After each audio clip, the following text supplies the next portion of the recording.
2-1, baby. That's how we like to see a week 8 of the NFL play out. Coming off of a great week, Chargers got us our big moneyline win, being the underdogs that they were. We saw it as a good bet, and we took it. And as a result, along with the results of the other bets, we are up 10% this week, which is an outcome that I'll take any week. I'm Mason Poole. We're going to get started on looking forward to week 9. Let's jump right into it. Strange things are happening in the NFL. We're just coming off the trade deadline. Got some pretty significant moves moving around. And so we'll see if that affects anything. I'm not seeing any immediate plays at this point based off of those trades, but I'll keep you posted if I see anything change. An interesting aspect of this year, and especially this week, we've got 11 backup quarterbacks starting in teams around the league this week. Some of that could change. I believe Mahomes is wanting to get back into playing, so we might see him on the field this week. Joe Flacco's benched in Denver. We still got Ryan Tannehill and the Titans, and it's really turning into the year of the backups. I believe that can be played to your advantage as you handicap some of these teams and make your lines. We've got one team that it affects for one of our favorite bets. All of these things are things that should be taken into account when you set up your handicapping lines. Before you even see what's come out as opening lines or Vegas lines, whatever bookie you're following, decide what you would put the line at yourself before you're influenced by anything coming out of Vegas. Look at who's starting the quarterback, who's the backup, who the trades were this week, and if you think that gives them any advantage. And if so, how many points it gives them. Once you know what you would put the line at, then you can go check out what the current line is out of Vegas. And if you're close, then that gives you confidence in your research that you're doing the right things and you're creating accurate lines.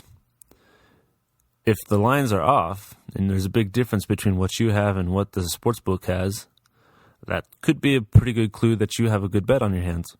And you got to figure out how you want to play it from there. That's the process that we go through every week here at Knowtheodds. If you want more tips on how to really analyze what lines should be and how to find a good bet, go to our website and check out some of our articles, knowtheodds.net.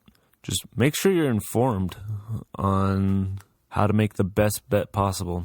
That's our main goal at Know the Odds, is making sure that you're making the most efficient bets possible and wasting as little money as you can.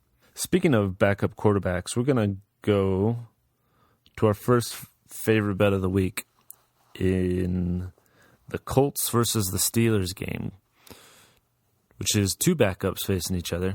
You have to be able to be honest with yourself when you're handicapping teams. When Jacoby Brissett first took over at the beginning of the season, I didn't have much faith in him, and I stayed away from any bets associated with him just because I didn't really know what to expect from him. But honestly, I didn't expect much.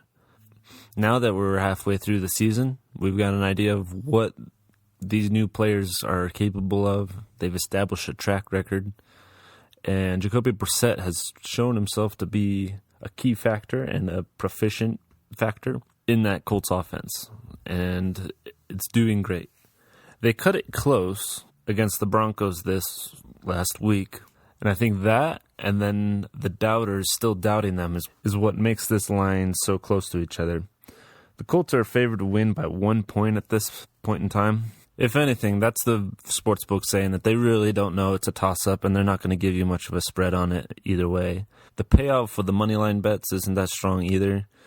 Vegas doesn't seem to have an opinion on this one for some reason, and that's our opportunity we're going to jump on. The Colts have shown themselves to be strong in the offense and more than adequate in the defense. And they're playing against the Steelers, who are unpredictable. You'll see some good things coming out of the Steelers with Rudolph at the wheel. But most of the good things that we're seeing are coming from when they play bad teams. And the Colts don't deserve to be in that category, which is why I've got the Colts winning by a whole lot more than 1 point. So we're going to take the spread. Colts going to cover the spread in Pittsburgh. Our other favorite bet of the week is going to be the Bucks against the Seahawks, where we have a very similar situation. The Bucks started off strong. You had a lot of people doubting Jameis Winston when he first started this year, wondering if he was going to keep his position there at quarterback. And it's been going downhill. It started off okay against some bad teams. They've pulled it together to beat some good teams, but the Bucks are on a downward slope, and more importantly, Jameis Winston is on a downward slope. I wouldn't be surprised if he was benched in the middle of the game. And if you look at the team stats, you can see that the Seahawks just have the Bucks outranked on all aspects of the field, which is why I've got them winning by more than one touchdown, as Vegas has the line set at -6. So, going to be more than one score difference. Going to be quite the blowout, I believe. This is the time of the year where people are facing the facts. If they have what it takes to get to the playoffs, they're buckling down and doing what they have to. If they do not think they have a chance to get to the playoffs, they're going to start taking long shots on people that they don't really know how the outcome's going to be, but they might as well go for it. And with Jameis Winston coming off this loss in a disappointing fashion, I could see them, at the first sign of trouble, replacing him and putting in the backup, seeing what somebody else can do. See if last-ditch effort to get to the playoffs. Because, believe it or not, we're already coming down to the wire. Like, if you don't have a winning record right now, you better do something, and you better do it quick. And that involves putting in your backup a lot of the times, which is what, like I said, 11 of the teams are doing this week. 11 backups starting. If your starter isn't doing what you want him to do, isn't getting you where you want to be, we could see up to 12 or 13 backup quarterbacks being put in at some point in the game this week. And the Seahawks fit into that other category of, they know that they're going to the playoffs. They just have to not mess up, and they're going to do just fine. They're going to be playing good, solid ball against a team that is going to be frantic for a win. And that's not a good combination. Seahawks are going to blow them out. I have them winning by 10 points. So those are going to be our two favorite bets of the week. Colts and the Seahawks to cover the spread. Hey, don't forget to go to knowtheodds.net to check out our fantasy rankings, as well as our deal of the week for per position. Get what we think is going to be the best play for your buck on these daily fantasy teams this week. Wishing you the best of luck and happy gambling out there in Week 9 of the NFL. We'll see you next time, guys. I'm Mason Poole. Take care.